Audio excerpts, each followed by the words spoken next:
नमस्कार, 안녕하세요 여러분. म मिलन राई। सधैँको जस्तो आज पनि नयाँ एउटा भिडियो लिएर आएको छु। विगतका केही भिडियोहरू हेरेर केही जानकारी लिनु नै भयो होला अवश्य पनि। केही कमी कमजोरी पनि हुनसक्छ। र अर्को कुरो तपाईँहरूले युट्युबमा हेर्दै हुनुहुन्छ भने चाहिँ तपाईँले एउटा ठुलो स्क्रिन बनाएर हेर्नु होला र प्लस जुम इन गर्नु होला है। जुम इन गऱ्यो भने ठुलो अक्षर देख्न सकिन्छ। थाहा भएकोले त त्यही गर्दै हुनुहुन्छ होला, थाहा नभएकोलाई चाहिँ यो जानकारी भयो। तपाईँले एक त तपाईँको त्यो अगाडिको डिस्प्ले ठुलो बनाउनुहोस्, ठुलो बनाइसकेपछि अनि त्यसलाई जुम इन गरिदिनुहोस्। जुम इन गरेपछि ठुलो अक्षरमा प्रष्ट रूपमा देख्न सकिन्छ। र अब विगतमा अब त्यही हो, हामीले अनियमित क्रियाहरू गरिरहेका थियौँ। आज पनि अनियमित क्रिया नै लिएर आएको छु। यो अनियमित क्रियाको चाहिँ आज अन्तिम दिन रहेको छ। यो पछाडिबाट चाहिँ हामी क्रिया अथवा काल टेन्सको बारेमा पढ्नेछौँ। क्रियालाई कालमा लाग्ने टेन्सको बारेमा पढ्नेछौँ अथवा भिडियोहरू राख्नेछु।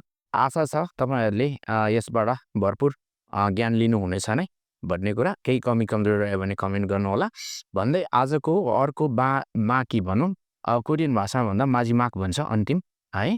अन्तिमको फुल क्युजिगोल है। हेपअप सिधा गरी हेरौँ। ल त साथीहरू हेर्नुहोला, भिडियोलाई हेरेर केही ज्ञान लिनुहोला। मैले सुरु गरेँ, हस् त है।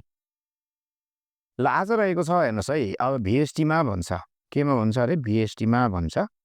अब भिएसटीमा हेर्नु होला है। भिएसटीमा भयो है। के आयो भने स आयो भने है, स फाचिम आए। के फाचिम अरे? स फाचिम आए। सलाई हटाएर चाहिँ अयो अथवा आयो लगाई क्रियालाई कालमा बदल्ने। अनौपचारिकमा मात्रै भन्छ है। अनौपचारिक भनेको कुरो बुझिसक्नु भएको छ तपाईँहरूले। अयो, आयो, हेयो, ययो जहाँ लाग्छ त्यो अनि के अरे अनौपचारिक भन्छ, इन्फर्मल पोलाइट भन्छ भने जहाँ बनिदा सुनिदा लाग्छ त्यो भनेको चाहिँ फर्मल पोलाइट अथवा औपचारिक शिष्टता भन्छ है। अनौपचारिक शिष्टता र औपचारिक शिष्टता है। ल अब यहाँ सको कुरा आएको छ। भिएसटीमा स फाचिम आए। अब दा हटाएपछि रहने भागलाई भिएसटी भनियो। त्यसको अन्त्यमा चाहिँ हाम्रो स फाचिम आएमा सलाई हटाएर अयो आयो लगाई क्रियालाई कालमा बदल्ने भन्छ। जस्तै यहाँ हेर्नुभयो भने छित्ता छ। छित्ता भनेको चाहिँ भवन निर्माण गर्नु है। थुप्रो छ यसको अर्थ। भात मात्रै छ भने फाप छित्ता, फाबुल छित्ता भात पकाउनु। खनमुरुल छित्ता भवन निर्माण गर्नु। यागुल छित्ता औषधि बनाउनु। औषधि भनेको यो आयुर्वेदिक औषधि कुट्ने ओर्ने हो, त्यस्तो औषधि बनाउनु। जस्तै इरुमुल छित्ता भनेको नाम राख्नु है। यस्ता यस्ता थुप्रा छन्। यस्तो छित्ताको चाहिँ बनाउनु, निर्माण गर्नु यही लेखेको छ। अब बुझ्ने कुरो चाहिँ के छ त भन्नुहुन्छ भने यहाँ छित मात्रै आएको छ हो। भिएसटीको दा हटाइसकेको छ। दा हटाइसकेपछि हामीसँग यहाँ छित आयो। हाम्रो यी फाचिममा स आयो भन्नु हो। फाचिममा के आइदियो अरे? स। स चाहिँ अनियमित क्रिया हुने भएको कारणले स हटाइसकेपछि हाम्रो के मात्रै रह्यो यहाँ हेर्नुहुन्छ भने छि मात्रै रह्यो। के मात्रै रह्यो अरे? छि मात्रै रह्यो अरे। अब त्यसमा प्लस अयो गरियो। के गरियो अरे? प्लस अयो गरियो। अब त्यसपछि यहाँनिर कन्सोनेन्ट थियो इ, सरी स। त्यो सलाई चाहिँ हटाइएको मात्रै, लुकाइएको मात्रै, नियममा नपर्ने भएर। त्यसो भएको कारणले गर्दाखेरि नै हामीले यो पूर्ण अयो नै थप्नुपर्ने हुन्छ। किन त यहाँ फाचिम थियो छ अनि इ पनि छ। फाचिमसँगको इ आए अयो नै समात्ने गर्दछ। यो फाचिम चाहिँ नियममा नपर्ने भएकोले यो अहिले हटेर गएको छ। त्यसो भएपछि हामीले यहाँ स थियो भनेर मान्नुपर्छ। त्यसो भएपछि अब हाम्रो यो सलाई हटाएर चाहिँ के गरियो त? छि अयो बनाइयो। छि अयो भनेको बनाउँछु, निर्माण गर्छु है। त्यस्तै गरेर अब फर्मल पोलाइट अथवा औपचारिक शिष्टतामा चाहिँ यो बदलिँदैन। यो कन्सोनेन्ट इन्डिङ भएकोले गर्दाखेरि छिट सुम्मिदा नै हुन्छ। छिट सुम्मिदा भएको छ, बनाउँछु। त्यस्तै अर्को क्रिया रहेको छ नात्ता भन्ने छ। नात्ता भनेको सन्चो हुनु, बिरामी भइसकेपछि। अब घाउ खटिरहेहरू निको हुनु हो। निको हुनु र सन्चो हुनु हुन्छ। अब यसको भिएसटीमा ढालौँ। भिएसटीमा ढाल्दा हाम्रो के आएको छ? नात आएको छ। नात आएको छ। हामीसँग स फाचिम आयो। स फाचिम आइसकेपछि अब यो स फाचिमलाई चाहिँ हामीले हटाउनु पऱ्यो। के गर्नु पऱ्यो अरे? हटाउनु पऱ्यो। इरेगुलर भयो हो। त्यसपछि त्यो हटाइसकेपछि हामीसँग के मात्रै आयो? ना मात्रै आयो हो। अब ना भएपछि यहाँ स थियो, सलाई हटाइयो। अन्तिम भवेल हाम्रो के आएको छ त? यहाँ आ आएको छ। ओ र आले चाहिँ जहिले पनि के समाज छ त? आयो। त्यसपछि ना प्लस आयो थपेर नायो भएको छ है। हेर्नुहोस् त, नायो। अब यता हेर्नुहोस् त के भयो अरे? ना आयो। ना आयो भनेको के हो त? सन्चो भएँ, ठिक भएँ, निको भएँ है। बिरामी अथवा घाउ खटिरा सन्चो हुनलाई। तर यतातिर जानुभयो भने चाहिँ के छ त नात भनेपछि यहाँ फात्सिम छ कन्सोनेन्ट हो त्यसपछि सुम्निदा लाग्ने भएर नाच सुम्निदा नै हुन्छ यो फर्मलमा चाहिँ बदलिँदैन औपचारिक शिष्टतामा चाहिँ त्यसै सन्चो भयो निको भयो भन्ने अर्थ रहन्छ ल अब लागौँ आजको मुख्य अब अरू क्रियापद र त्यसको परिवर्तन वा अथवा परिवर्तित स्वरूप है यो भनेको सिम्पल प्रेजेन्ट टेन्समा छ अहिले तपाईँले यसलाई पास्टमा लान सक्नुहुन्छ भने फ्युचरमा चाहिँ बदलिँदैन यो है अब त्यसो भएपछि अब हामीले यहाँ हेरौँ यहाँ हेर्दाखेरिलाई हाम्रो के छ त भन्दाखेरि यहाँ छ त्यहाँ पनि अघि मैले नियम बताएअनुसार तपाईँको के छ त भन्नुहुन्छ भने यहाँ अलिकति एकैछिन है साथीहरू डिस्टर्ब भयो यो तल झार्नुपर्ने हो यहाँ आयो ल अब यहाँ आयो यहाँ हेर्नुहोस् है अब के छ भन्नुहुन्छ भने यहाँनिर पनि भनेको छ कि भेष्टिको अन्त्यमा स आउने क्रियालाई इन्फर्मलमा लैजाँदा स हटाइ अगाडिको स्थानमा आ अथवा ओ आयो गरिन्छ र अन्यमा अयो गरिन्छ भन्छ है ओ आएमा आयो हुन्छ भने अन्य स्थानमा चाहिँ अयो लगाउने भनेर भन्दछ अब सिधै क्रियालाई हेरौँ एकचोटि हेर्नुहोस् क्रियालाई हेर्ने हो भने अब सको हेर्नुहोस् है नाता अघि भर्खरै मैले भनेको छु नाता आएको छ यो दा हटिसक्यो हाम्रो है यो दा हट्यो यो दा हटिसकेपछि अब हाम्रो के छ त भन्नुहुन्छ भने नात मात्रै आउँछ यो नान्नुहुँदा ठिक हुन्छ सन्चो हुन्छ भन्ने अर्थमा हो यो है त्यसो भइसकेपछि अब यता हेर्नुहोस् हामीले यहाँनिर बदलिँदैन भनेको थिएँ अघि पनि देखाइसकेको छु हाम्रो भिएसटीमा नात आयो पछि एउटा कन्सोनेन्ट मिनिङ भएर सुम्निदा भएर लगाइयो नाच सुम्निदा सन्चो भएँ सन्चो छु सन्चो छ भनेर भन्ने अर्थ लाग्दो छ अब कहाँ लागेपछि क्वेसन हुन्छ तपाईँहरूलाई थाहा छ सन्चो छ भन्ने अर्थ लाग्दो छ अब मुख्य कुरो चाहिँ हाम्रो यो नामुनिको के हटेको छ स हटेको छ नि होइन स हटेको छ तर यहाँ हाम्रो भवेल के छ त आ छ हो आ भइसकेपछि जहिले पनि ओर आले आयो के अरे समाज छ त्यसो भएपछि यो के भएको छ त ना आयो सन्चो छु सन्चो छ भन्ने अर्थ लाग्यो त्यस्तै फुत्ता भनेको सुन्निनु है टु गेट स्वेल है सुन्निनु भनेको तपाईँको ठोकिएर आदि इत्यादि शरीरका भागहरू अङ्गहरू सुन्निनु भन्छ क्या अब त्यो सुन्निनु भनेको फेरि थुत्ता सुन्नु होइन है साथीहरू सुन्निने गरी बोला न भन्छ नि कहिले सुन्निने गरी त्यो त्यस्तो सुन्नु होइन त्यसलाई चाहिँ थुत्ता भन्छ यो फुत्ता भनेको चाहिँ टु गेट स्वेलिङ हुनु है शारीरिक अङ्ग आदि इत्यादि त्यसो चाहिँ हाम्रो अब दा हटेपछि हाम्रो के रहने भयो फुत मात्रै रहने भयो अब यतातिर हेर्नुहोस् फुत भएपछि कन्सोनेन्ट इन्डिङ भएर सुम्निदा लगायो कन्सोनेन्ट इन्डिङमा चाहिँ जहिले नि सुम्निदा समाप्ने भएर यो फर्मलमा गयो हाम्रो बदलिएको पाटो भनेको आज यो मात्रै हो है साथीहरू यो चाहिँ हो बदलिने पाटो अन्य होइन यो हो बदलिने पाटो यसमा चाहिँ हाम्रो बदलिँदैन आज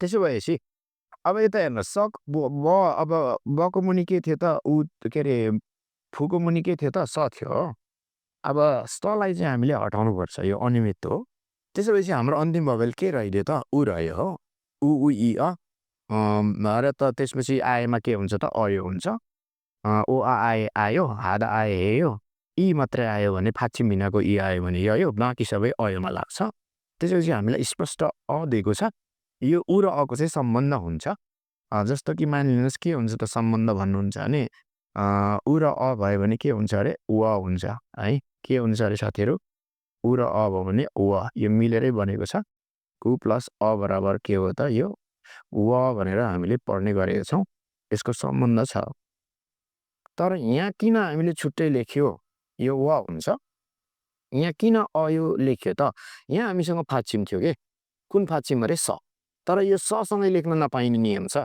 अनियमित भयो त्यसो भएपछि नियमितमा के अरे बदल्दाखेरि चाहिँ जहिले पनि हामीले यो स हटाउनु पर्यो तर हामीसँग थियो चाहिँ के त यहाँ स त्यसो भएको कारणले गर्दा अहिले नलेखिएको मात्रै अथवा नियममा नपरेको मात्रै त्यो भएर पूर्ण अयो थप्यो त्यसपछि के हो त फु अयो सुनिएको छ भन्ने अर्थ लाग्दछ छे फालमुगी फुअयो भनेको मेरो गोलीघाट हो छे सोनी मेरो हात होइन छे नुनी मेरो आँखा होइन त्यसो भएपछि यसरी चाहिँ सुन्नुको अर्थ लाग्यो छित्ताको अब हाम्रो भिएसटी छित रह्यो छित रहिसकेपछि अब कन्सोनेन्ट इन्डिङ भएर यतातिर त सुम्निदा लाग्ने नै भयो छिस सुम्निदा भयो है त्यसो भएपछि यतातिर चाहिँ हाम्रो मुनिको के हटेको छ हाम्रो स हटेको छ स हटिसकेपछि अब हाम्रो भवेल के छ त भन्नुहुन्छ भने यी यी कस्तो अवस्थामा थियो भने फाचिम सहितको यहाँ त फाचिम छ हेर्नुहोस् त्यो भएर यहाँ यो लाग्दैन यहाँनिर स भन्ने फाचिम थियो अहिले हामीले लेख्न मात्रै नसकेको अथवा यो नियममा नपरेको हो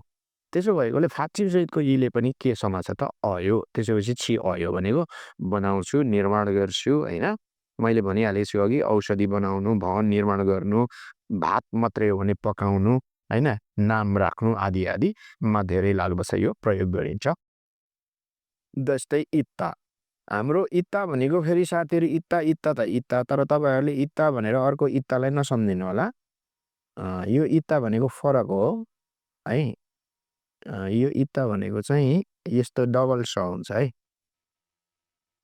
अनि यो डबल स हुन्छ यो इत्ता भनेको चाहिँ यो हुनु क्रिया हो तर यो इत्ता नभइकन यो सिङ्गल फाचिम भएको स फाचिममा सिङ्गल मात्रै स छ हेर्नु होला यो भनेको चाहिँ जोड्नु भनेर भन्छ जस्तै जस्तै कुराहरू प्रसङ्गहरू जोड्दै लानु भनेर भन्छ नि जोड्दै जोड्दै भन्नु हिजो म बजार गएँ अनि बजार गइसकेपछि फेरि कुरा जोड्नु पऱ्यो बजार गइसकेपछि साथी भेटेपछि रेस्टुरेन्ट गएँ रेस्टुरेन्ट गएपछि खाना खाएँ खाना खाएपछि म घरतिर फेरेँ हो यसरी जोड्दै जोड्दै जोड्दै लानु भन्ने अर्थ लाग्दछ त्यसपछि इत्ताको हाम्रो बिएसटी ईद रह्यो ईद भएपछि यहाँनिर डेफिनेटली फाचिम छ ईद सुम्निदा भइगयो है जोड्छु भन्ने अर्थ लाग्दै सुम्निदा यो फर्मलमा बदलिँदैन अब हामीले बुझ्नुपर्ने कुरा यहाँ के छ त भन्दाखेरि ईको मुनि स थियो हाम्रो अन्तिम भवेल के रहिदियो ई रह्यो यहाँ स त छँदै थियो तर अहिले हामीले हटाएको छौँ त्यसपछि फाचिम सहितको ईले के समाचार त अयो त्यसपछि यहाँनिर ई अयो जोड्छु त्यो चाहिँ खुत्ता है रेखा अथवा लाइन कोर्नु भनेर भन्छ यसरी खुत्ता भनेको मैले अहिले कोरिरहेको छु त्यसको फाचेमा स छ अब दा हटिसक्यो हाम्रो बिएसटी के भयो त खुत भयो यो कन्सोनेन्ट इन्डिङ भएकोले गर्दाखेरि सुम्निदा लाग्यो खुद सुम्निदा अब यतातिर हेर्नुहुन्छ भने हामीसँग किन यहाँनिर सिधै अ जोडिएन भन्दाखेरि यहाँ मुनि हाम्रो फाचिम स थियो है के थियो अरे त फाचिम स थियो है फाचिम स थियो त्यसो भएकोले गर्दाखेरि ऊ आएको छ यहाँ भवेल के आएको छ अरे ऊ त्यसपछि यसमा पनि अयो नै समय भनेर खु अयो भयो यो रोखा कोर्छु अथवा लाइन कोर्छु भन्ने भयो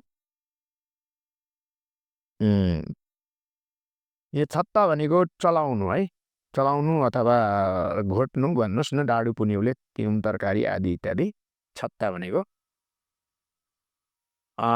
फेरि छ र ज छ भने चाहिँ त्यो भनेको चाहिँ पानीले भिज्नु ज छ भने चाहिँ त्यो चाहिँ पानीले भिज्नु हुन्छ तर यो स तल गएपछि त नै उच्चारण हुने भएकोले यो छत्ता हो छत्ता भनेको चलाउनु अब यसको भिएसटीमा हेर्नुहुन्छ भने छत भयो छत भइसकेपछि के हो त भन्दाखेरि यसलाई कन्सोनेन्ट इन्डिङ हो त्यसो भएर सुम्निदा छत सुम्निदा अब यतातिर हामीसँग के थियो अरे फाचिम स थियो हो स फाचिम थियो तर भवेलमा चाहिँ हाम्रो के रह्यो भने अ रह्यो अ रहिसकेपछि अ उ इ अले के समाचार त अयो त्यसपछि के हो त छ अयो चलाउँछु अब यी त भए बदलिने क्रियाहरू है अथवा इरेगुलर भयो अब ख्युचिक भन्छ अब यो फुल ख्युचिक भयो माथिको यी पार्टहरू भने अब यो चाहिँ ख्युचिक भन्छ नियममा पर्ने नियमित क्रिया स नअट्ने है हो यहाँनिर चाहिँ नि हट्ने पनि हुन्छ नअट्ने पनि हुन्छ त्यसपछि यो सित्ता भन्छ सित्ताको शीत भयो हाम्रो अब यी कन्सोनेन्ट शीत सुम्निदा धुनु पखाल्नु भन्ने अर्थमा लाग्दछ है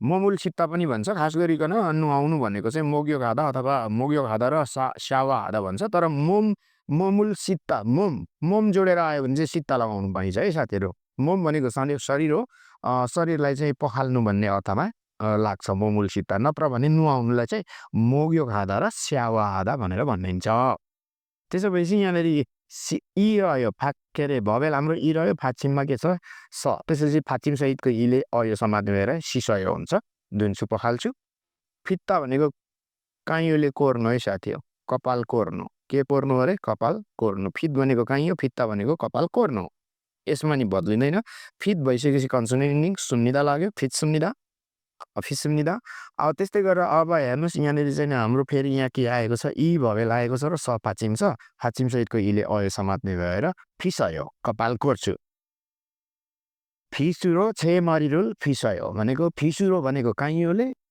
छेमरी भनेको मेरो कपाल फिसयो भनेको कोर्छु कपाल कोर्छु यो फत्ता भनेको खोल्नु लगाउने धेरैवटा छ है साथीहरू इप्ता भनेको कुर्कुचादेखि घाँटीदेखि मुनिको लुगा लगाउनलाई इप्ता भनिन्छ भने अब टोपीलाई सुदा हुन्छ, सिम्बाललाई सिन्ता हुन्छ है। अब मोक्तोरी हादा हुन्छ, आङ्ग्याङ्गुल किरा अथवा सुदा यी थुप्रा छन्। विभिन्न छ लगाउनुको। तर खोल्नु भनेपछि एकैचोटि फत्ता भनेपछि सबै एकैचोटि खोल्नु। त्यसपछि यो पनि बद्लिँदैन। हाम्रो पश्चिममा स छ, फत भयो। त्यसो भएपछि यो कन्सोनेन्ट इङ्गेर फर्स्ट सुन्नी भयो। अब यतातिर हाम्रो फत चाहिँ भिएसटी भयो। भिएसटी अ छ, भिएसटीको भवेल के छ अरे अ छ। असँगै के छ त स छ। त्यसो भएपछि यहाँले अले जहिले पनि डेफिनेटली केसँग छ अयो फसायो खोल्छु। उत्ता भनेको हाँस्नु। उत्ताको हाम्रो भिएसटी के भयो उत। त्यसो कन्सोनेन्ट इन्डिङ हो। कन्सोनेन्ट इन्डिङ सुन्निदा लगायो उत सुन्निदा है। उत सुन्निदा भनेपछि हाँस्छु। अब यता हेर्नुहुन्छ भने उ आएको छ हाम्रो भवेल के आएको छ अरे उ। यहाँ फाक्षिम हाम्रो के छ स। उ इ अ मैले भनिहालेँ जहिले पनि अयो समात्ने भएर उसयो भएर आउँछ है। त्यसपछि यो नबद्लिने पाटाका भए, यिनीहरू बद्लिने पाटाका भए। आशा छ तपाईँहरूले मैले भनेका कुराहरूबाट केही ज्ञान लिनु नै भयो होला अवश्य पनि। भन्दै आजको यो अनियमित क्रियालाई चाहिँ यहीँ अन्त्य गर्दै आउने दिनहरूमा पनि अरू भिडियोहरू अपलोड गर्ने बाचाका साथ यहाँहरू समक्ष बिदा हुन चाहन्छु। हवस् त, धन्यवाद, नमस्कार, बाई।